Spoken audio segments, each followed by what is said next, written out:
Welcome, curious minds, to another deep dive.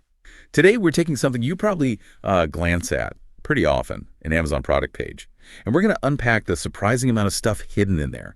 Information, insight, even some, subtle psychology.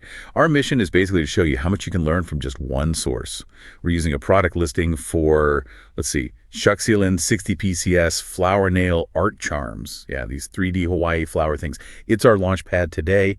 Get ready to maybe look at online shopping a bit differently. Yeah, it's pretty fascinating, actually, how something seemingly simple, like nail charms, opens up this whole conversation, about e-commerce strategy, consumer behavior, even just how data gets presented. Let's explore what really stands out here, beyond just the pretty pictures. Okay, let's do it. So, the star of our show, these Shuxilin 3D flower nail art charms. First off, what are they? It says 60 pieces, but look at all the descriptions.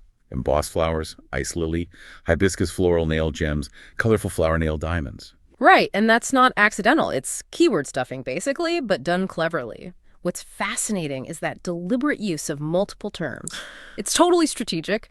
They want to capture anyone searching for rhinestones or gems or charms, gets the product seen, right? Maximizes discoverability in that huge Amazon search engine. Makes sense. And they don't just stop there. They talk about the materials, healthy and safe, environmentally friendly resin. They even give a little tip, glue more to the sides for longevity. And the dimensions are super precise, like 3 by 2 by 0.02 inches.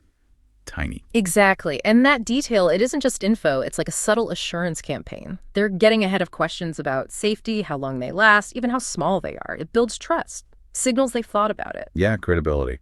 Okay, and then there's the ranking stuff. It's number, hashtag 9,921 in beauty and personal care overall, but hashtag 24 in nail art rhinestone specifically. That seems pretty good for such a small item. It is, and that context matters. Plus, it flags 1K plus bought in past month and 200 plus bought in past week. Social proof, right? Absolutely. Big time social proof. And then you have the Amazon's Choice badge. Ah, yes, the badge. What does that really mean? Well, functionally, it's like Amazon's algorithm giving it a thumbs up. It tells the shopper, hey, this one's highly rated, the price is decent, and it ships fast. It kind of cuts through the noise. It streamlines your decision. Like Amazon saying, look, we did the homework for you on this one. Okay, so that's the product itself. Pretty detailed. But it gets more interesting when you look at how they suggest using them.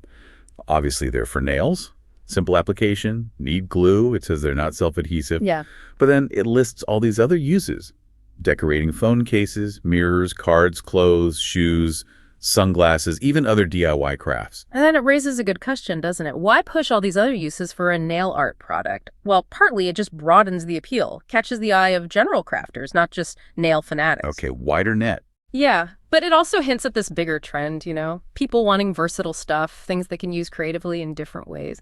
It's about getting more perceived value from a small buy, maximizing that creative potential. Right, enabling diverse DIY projects. Okay, let's shift gears a bit. Let's dig into the actual shopping experience on the page, because this tells us a lot about Amazon itself. So you've got options.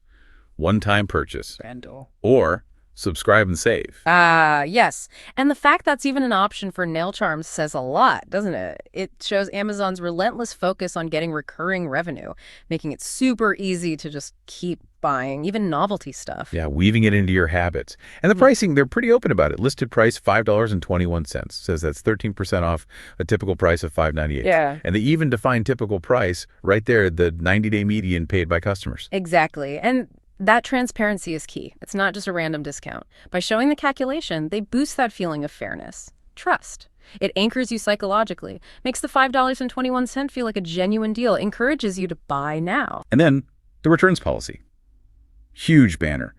Free returns. Specifies at least one free return option. No shipping charges. And the process sounds ridiculously simple. Go to orders, pick free shipping, drop off. Done. Oh, absolutely. That's a cornerstone of their whole approach. Remove the risk, remove the friction. If it's easy to return, you're less hesitant to buy in the first place, right? It probably encourages more impulse buys because the downside feels so small. Making returns almost as easy as buying is, it's powerful. No kidding. And they hit security hard too. Secure transaction. Reassurances about encryption, and crucially, don't share your credit card details with third-party sellers. That's important. Paramount. Absolutely paramount for online trust. With all the worries about data breaches, they have to address that head on. It's not just legal stuff, it's fundamental to making people feel safe spending money across this giant marketplace. Okay, and let's circle back to subscribe and save just for a second.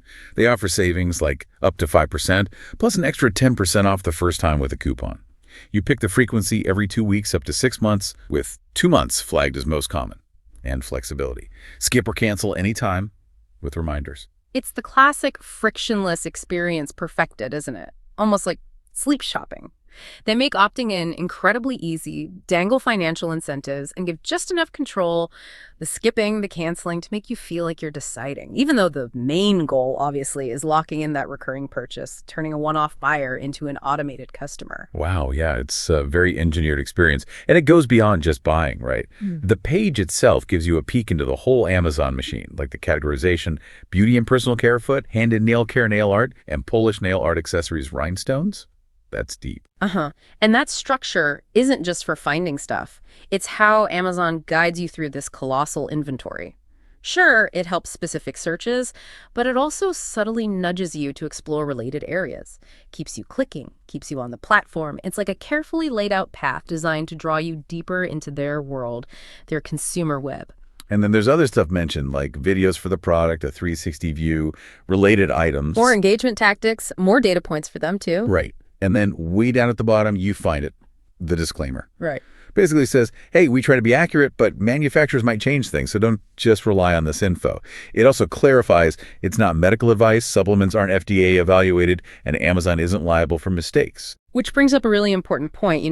In this flood of information we swim in daily, how much attention do we actually pay to that stuff? The context, the disclaimers. This page, it seems simple, right? Just nail charms. But it's a tiny window into this massive, complex system, and that disclaimer.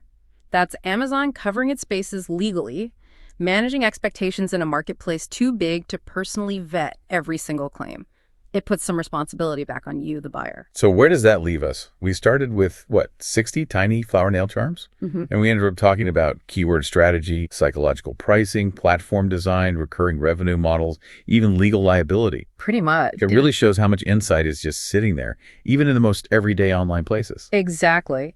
This deep dive really highlights that even in these very transactional spaces, online shopping pages, there are just layers upon layers of information, all designed to inform you, sure, but also persuade you, manage your expectations, build trust, reduce friction. Critical thinking isn't just for, academic papers. It's vital for navigating something as common as an Amazon page.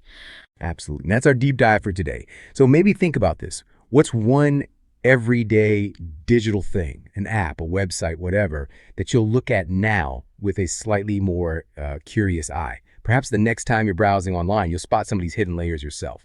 Uncover your own little nuggets of knowledge about how these systems actually work.